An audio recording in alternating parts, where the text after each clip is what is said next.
Welcome to another tutorial on MATLAB. In this particular tutorial series, we are looking into the concept of MAP guideline and how to implement MAP guideline in MATLAB, how you should arrange your model based on the levels of functionality based on the model-based design. In the previous tutorial, we have seen how to use subfunctions in model-based design using the MAP guideline. So let's get started with the model hierarchy. So suppose in this case, for example, you want to create a vehicle model. Then in that case, the first thing you need to implement is the level 1, the base functions.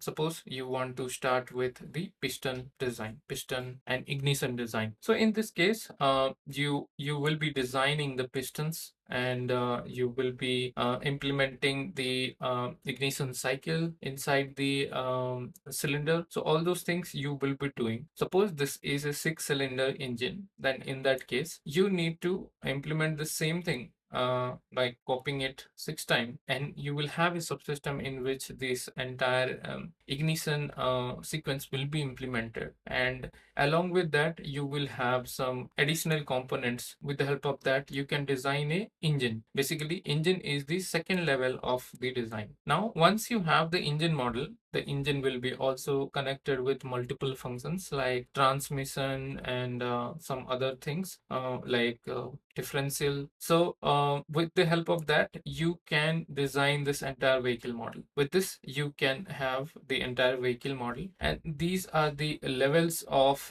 the model creation. So first you will go for the design of the piston and the ignition sequence. Then you will be coming to the engine level, and then you will be coming to the entire vehicle powertrain level. That is how it should be designed. And if you see over here, so here the piston and ignition sequence will come inside, and then here your engine model will come based on the piston model, piston or ignition sequence model, and then you will have an entire powertrain model over here. So that is how the functions are should be leveled based on their functionality and organization, and that should be followed in a model based design. And that's all about the model hierarchy, which is we are covering in this particular tutorial. In case you have any comment or query, please let us know in the comment section. We will try to clarify